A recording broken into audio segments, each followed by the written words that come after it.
Parce qu'on a pas répondre non Rwanda, obi sale no Rwanda. Rwanda non ndazana le peuple congolais bien musala Rwanda sala na diaspora eza musala talef mutongo na sala ka. Yaza agent munene ya renseignement abomisa ba combattant ebele na poto eza honoré Rwanda. O ayebita yebite. Wana za mafie aza moyibi munene honoré Rwanda. Ya beta ka masolo ya bongo po ba kela kembongo ba finaka e po vivre na poto. E mama wana bien. Pona masolo esanga masolo zo ole ba match eza bien.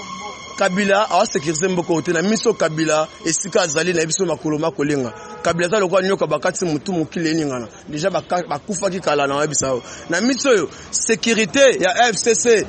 na lo bas mutazo batela vie na bango pema na bango za nzambe mais sécurité ya bango FCC za Fachi Beton.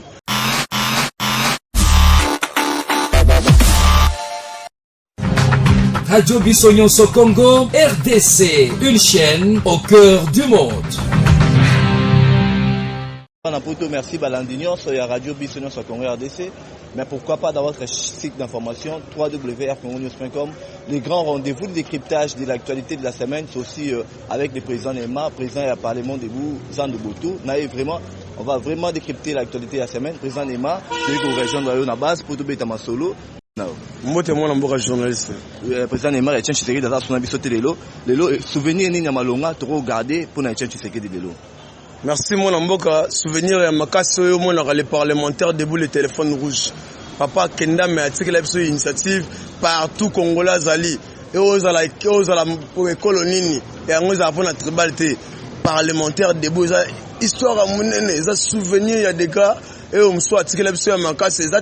c'est ça moto benga masolo na biso ya Saint-Sylvestre. Donc to benga testament o le biso ki beaucoup nzi. Mais lelo est-ce que ceux qui Etienne Tshisekedi à l'amour qui de son vivant là. Lelo Félix Tshisekedi président de la République, collaborateur, partenaire il y a Joseph Kabila. Est-ce que vous êtes d'accord dans la politique ou on a beau ça là lelo?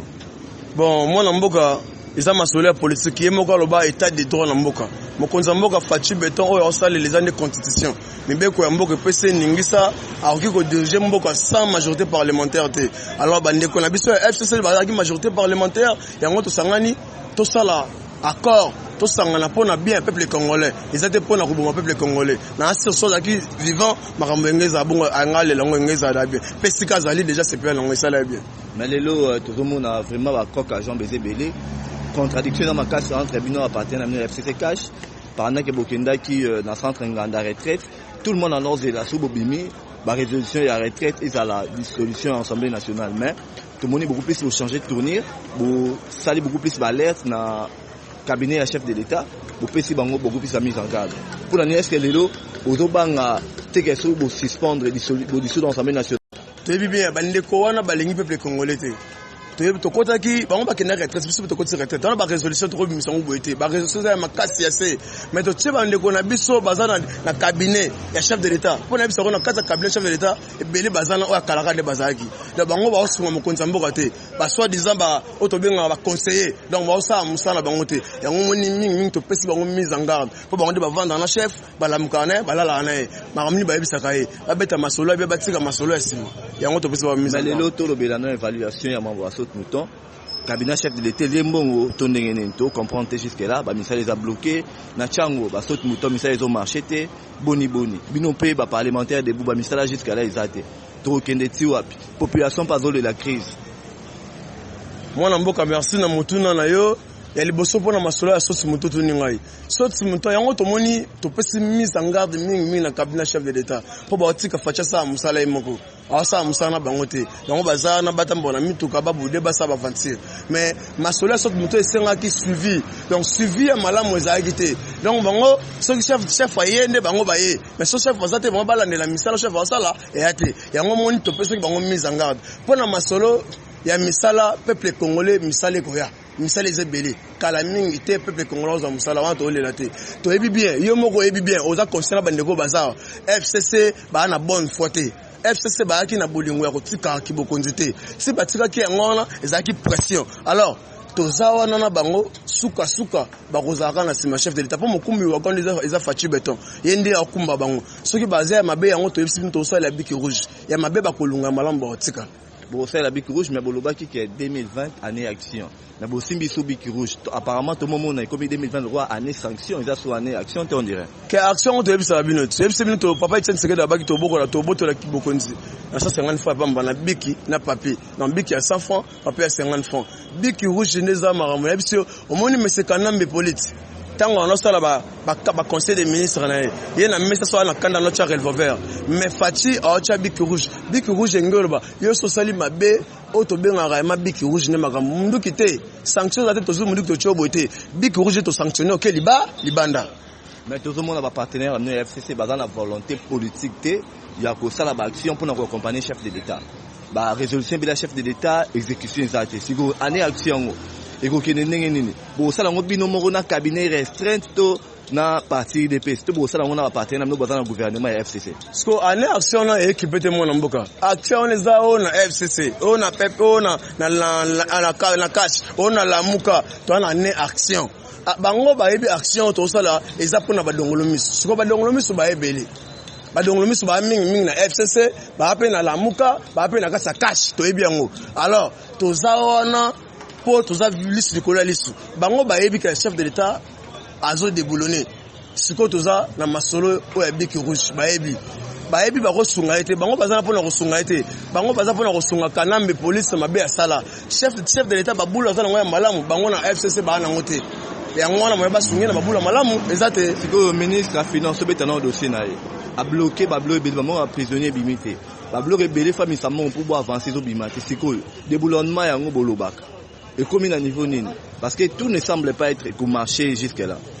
Et en moi, je habite dans l'état de droit. Oui, peut-être 2 années. Respectez les limites,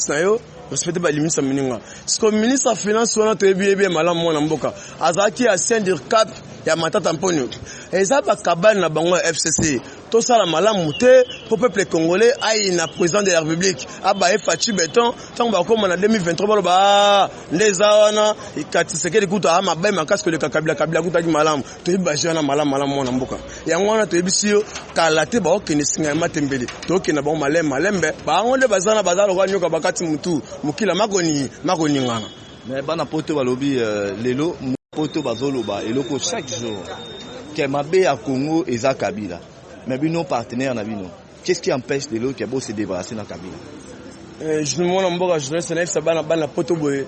ceux qui oza papa oza na mona ndoki na parler na yo ceux qui bengani musika okelia yo compété pour barrer mais so bendie pembe na yo a dévoiler ba secret Facha ebi bien Kabila kanambe police mona Marceline azamo ni peuple makasi wana peuple abosanya ngote Facha mo ka bosanya ngote alors abenda ke mupanzi pour mona bangambo ata le so bachenga yo administration ya Zando ya ga marché bato na kuti wana benga na bango te bango nde na pusa pembe na ngapo ba sanga batio Facha maele fa abenda ki bango abendi Kabila pembe Kabila za wana na pona sécuriser yo ndo zana la sanga batio makambo ya ndeni mambo sa mandeni na ebisio na mitio tous les cabales tous les batio tous les mafias ils ont déjà dévoilé Facha timbi yango déjà Kabila la bimisa mambo na poisa yango abenda ki patina ma atimba mabe basala ba fo basala peuple congolais et puis mana poisa yango zo mona les zo bimana poisa ezate ke to moyebi yango te to yebaki yango malamu to benda ke poto bi a dévoiler ba secret nyonso et puis mana poisa mais kala mingi te ba okena bango singa matembele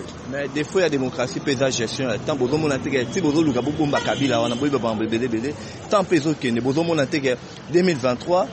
population pas dozela bino atu na bino boseli biso nini bozo banga te ke bozo bino moko Bic Rouge la part pays la population en 2023 pour l'élection 2023 pesali.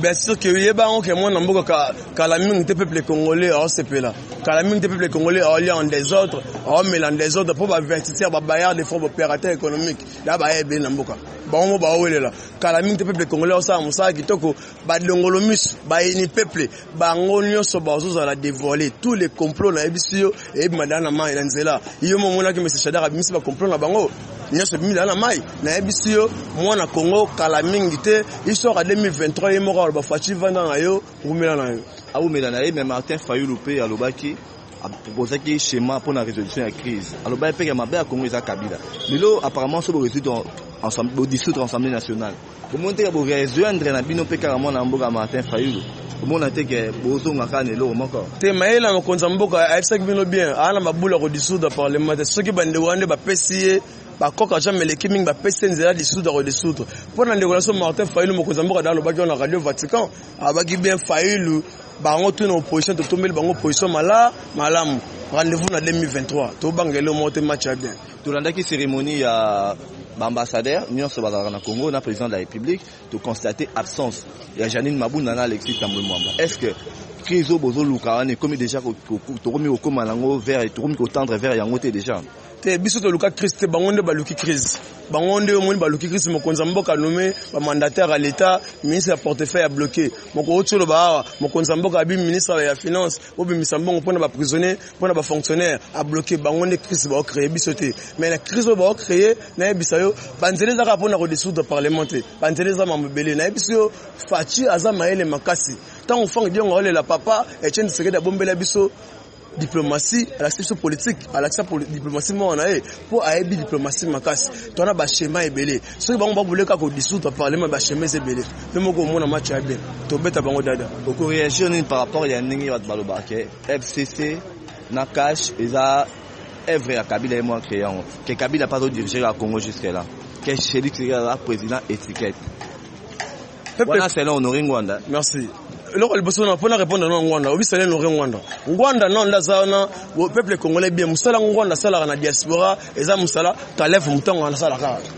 Yaza agent munene ya renseignement abomisa ba combattant ebele na poto eza Honoré Ngwanda. O ayebite. Wana za mafie aza moyibi munene Honoré Ngwanda. Ya beta ka masolo ya bongo po ba bokela kembongo ba finaka e po vivre na poto. Le mambo na bien. Pona masolo esanga masolo zo ole ba match eza bien. Kabila a sécurisé mboko te na miso Kabila esika azali na biso makolo makolenga Kabila za lokwa nyoka bakati mutu mukile ningana déjà bakufa ki kala na bisao na miso yo sécurité ya FCC na lo bas mutazo batela vie na bango pema na bango za nzambe mais sécurité ya bango FCC za fachi beton so baza sécuriser lelo ba otambola ba osa ba déclaration na baza l'aise eza pona fachi ba bosana te mais kala mingi te ba ozala libanda to foudre bango d'ailleurs bango baza na armée ba moura nyonso bango ba garde présidentielle bango toujours c'est Kabila oyebi bango bobino bo sécurité ba bino bo atana soda monte te papa soki armée zaki ya Kabila na nani guerre à est sali des années ba okero se sangote fatinda ye na biso yo mo ba unité sekate omona omona ba mbila ba Israël te na mission sécurité soda et américain na makambo bango ba makambo te papa bango ba liaka nanu soda ya Kabila solia aolia loso ya pembe ba cha mafuta ana mama aza makasa robeta muluka munene fati pona sécurité na biso fati za bien sécurisé ana ba mbila oyo mura ote mate voir même omoni na minso sekinani première ceinture ya fachi ya sumura te yo momoni ba ya wana ba combatto ba uti Israël ba ngonde ba na ceinture pour match za bien maramutu eke normal na mission sécurité fachi no sécurisé a konza a régner asi maramutu Kabila déjà kendaki kala on les a ignorance eza bilobalo ba pamba président Neymar na biko na information mon mboka Francis Kalombo sali ba grande révélation alobi Martin Fayulu pas dans à travailler na service ya Kabila depuis longtemps d'ailleurs jour parce qu'ils appellent le auto célébrer 3e anniversaire ya mort ya Etienne Tshisekedi que jour Etienne Tshisekedi ayaka na aéroport Anjidi motabane ko livrer ba information ya Martin Fayulu est-ce que Martin Fayulu a joué Jacques Kabila tite l'auto ngenini yo mo yo kite déclaration ya mona mboka za Sorbero tant Martin Fayulu a biseka habité yo oza mukina oza munde ko na biso toza Rwanda ayebisa bilelo benga Rwanda bambongo tu o bane kolala bana hotel na États-Unis d'Amérique et bisika na utate Kabila ça va bien si la muka na FCC baza eloko moko baza eloko moko ndeko tala ba popo batenaka tango omona shadara zo teni ba popo ndemo na ndeko na biso muzitu baza eloko moko toyebi yango peuple congolais les a distrait toyebi ke la muka na FCC ba ba moko bango de ba combattre fachi zaka yemoko ata na kati ya kashi wana ba pion mais c'est kana mais politique ba na kati toyebi yango malam balobi lelo misala ya saute mouton ils ont profité na ba des personnes ministre des finances na Vital Kamerhe le sauf ça Vital Kamerhe est mis en garde pour le bain particulièrement en tant que parlementaire debout en tant que combattant EDPS au Burundi depuis longtemps dans Makambo.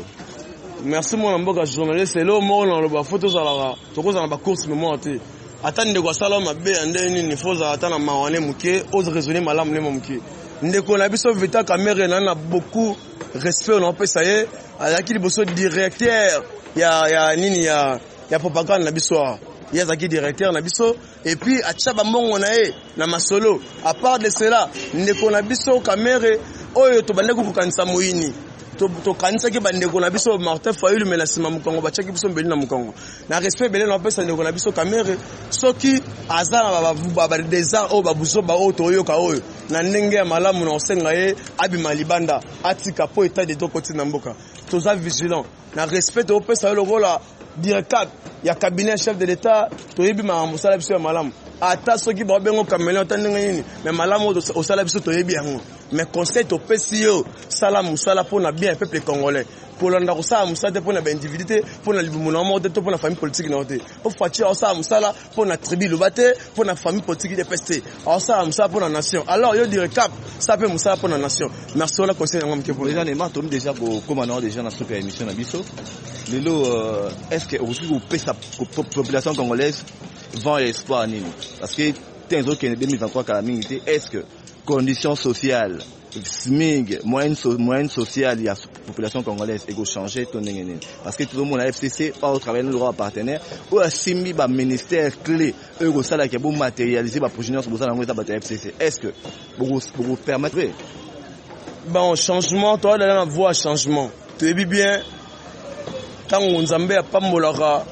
bandoki bazanga rate pona créer bakoka jam ndami da pambol peuple congolais na ko conscientiser na tango lolo na biso le moment que fachi ayoana pona peuple congolais partout au tambola na slogan moko le peuple d'abord na ebisio ilibanda esiko ya outil diplomatie abeti yango pona famille na été abeti yango pona tribité abeti yango pona peuple congolais ba investisseur kala mingi mo ozomona bango mo bazowelela bazoya na mboka kala mingi te peuple congolais na biso ole mabundu fachi mambongo fachi na biso kala mingi te ole en désordre conseil na peut se belé tungola ka libumu na pepe pas toilette pour kolia kala mingi te comme en désordre opona musala opona na sala te 500 kuna bafuta ka 1000 kala mingi te pona bande ko na biso ba expatrié o bazana mboka na biso le roi ba chinois ba indien bango no bazana le roi ba opérateur économique na biso mike o baza soki na minute to che ba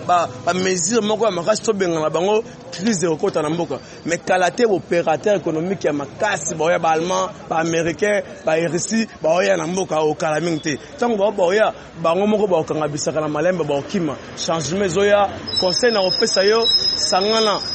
mukongo muluba mutete la biso so toza ba congolais toza la idée moko to longola un tribal toza na sima fachi béton pour enda za ba action malam pour na peuple congolais merci beaucoup. Oui, à présent nema poto chité na yo ma question ya suka lelo na kati ya zandu toza na parlement zandu premier na boto ba tunyo so batekela ba étranger na zandu bazoteka soute déjà résolution ezani lelo parce que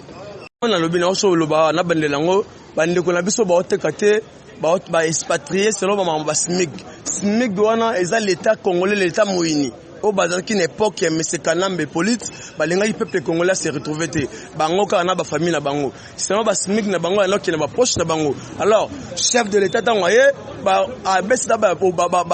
masolo ba relation bilatérale a créé déjà ba relation minene libanda mboka pona yo peuple congolais musala ya malamu iso ba investir ba oya au bazar bazana tozana bango mentalement mais oh ya malamu pe bazoya ba osama mo bien moi mokonza mboka soka bien benga la bomba kende crise ya makasi ekota na mboka bo finga mokonza mboka obengani bango bandeko so ba osala te passe ekota na mboka passe za pa mokonza mboka alors to sengi boye ba ndeko na biso ya ba congolais ba o bazawa to ebi ndenge musale salama gouvernement eza na processus ya ko traiter makambo na bango po salaire na bino ba congolais comme ko futa malam ezala pona délai ya 50 délai ya une année ya 10 ans pona délai ya mikolo ebele ata facha longona kibokonzi peuple congolais expatrié a futa malam le la fils du pays. Ouais, président Neymar on a vu que aux aramta formalité mais lelo solution pour na mon mboka Albert Yuma na Emmanuel Ramazani Chadar ezanine parce que basali ba d'économie grave bas Emmanuel Chadar alobaki soki bomeki aussi Albert Yuma bakocha c'est situation d'insécurité na mboka apparemment à rejoindre un peu moi mon mboka Adolphe Muzito apparemment pouvoir ya fachi ils a vraiment c'est pas trop ça la toi la coalition na bango toi état de droit na bandolo ebisa état de droit le respecter ligne na yo respecter ligne na te yango yobi kalami yo ki be mona mboka vite kamera ebiseni o a dépasser ba ligne rouge mona mboka bandeko wana na ebisio baza na pression baza na pression bazo subir na ngambo famille politique na bango ya kosala malamu te to moni déclaration Janine Mabunda sala ki na ebisio ezaki nde bache munduki boye pe loba boye sabo ezaki no tuna na boule na ete mais na ebisio bandeko wana kalami te ba démissionner Shadak ndeko na Shadak Albert Yuma ibimbongo à l'état 200 millions d'euros. Aux 5 millions d'euros, c'est lui moi non fait ce qui est libala na Gombe 5 millions d'euros ya mbongo ya peuple congolais nyokama. L'état congolais est interpellé yo. Olingo kimo ke katanga interpellé moi na mboka. Oyibi mbongo l'état il faut yawa osamba olo bambongo kewa wapi. Yo Shadari ozanani na qualité nini oteni ba papa bongo. Papa, Shadari comprendre que ça rabino. Qu'est-ce na bango nyonso bambongo bakanga bango bapesa bango bambargo ya union ya comité international baza bamaro bazo ba contre bango tout ba yibaka mbongo ya l'état ba tie yango epa ya yuma kabali moyibi wana mbongo ebungi na jekamini wana eza kabali ya FCC na lamuka eza singa matembele baza batu ebele makasi o ba yibi mbongo eza mbongo liboso te ayibi bien ba secret ko bima ebele na sima makambo wana yomboni ateni ba popo wana ba popo ateni wana euti na makantina bimisa boite euti na ba résolution na ba retraite politique oyo basalaki na kisantu soi-disant eza tous les résolutions bazwa quitter to ça ndeni poto déstabiliser pays poto facheta à travers malamu te peuple congolais inaye yango na Shadar abimisi yango mposa mais na ebisa yo alingaki akima ye wana ngakitanga amoni fachi ayebi kirusha ye alingia zonzela bandambango kima kende aéroport okinde mwana mwasi jina j'avais 50 milliers azongis akangie passeport un famille politique yo soi-disant professeur autant bon usage de faux ancien vice-ministre intérieur autant mon passeport diplomatique l'aéroport au monde des milliers to la tibino peuple congolais partout dans le monde à la tali le lobby a kanambe police a son pouvoir te azanyo ka bakati mutu mokila mako ningana Janine Mabunda yemoko asengi ba pardon akomba lettre et pas François Beya na ebiso na miso alinga te ba démissionner ba longo sikana musala nde salama Bic Rouge ya nzela est-ce que le président Neymar au vu affirmer ba tuna diaspora que Kabila veut diriger Mboka Ote que Félix Assad Bakor s'écrit dans Kabila te obino IDPS boyebite papa Kabila et la kisama déjà kala ba bilembo so mona na papa tango yum maza redans surveiller la sa Kabila au dirigé tango ndeko na biso doli makambo aza na minso na makala aza ki bo droit ya Kabila so Kabila ndo diriger maza makala tango ndeko Shadar baboto le passeport ebi kala minte ba ebise banda ko ya botola wana abi misabiloko libanda kala ta oza libanda na ebisi yo match za bien kapti seke dinazo gouverner ndazo régner na minso na masole za bien bolanda ba diaspora boyoka biyoka yokate. Radio Bissonyonso Congo, RDC, une chaîne au cœur du monde. Vous êtes sur la radio Bissonyonso Congo RDC.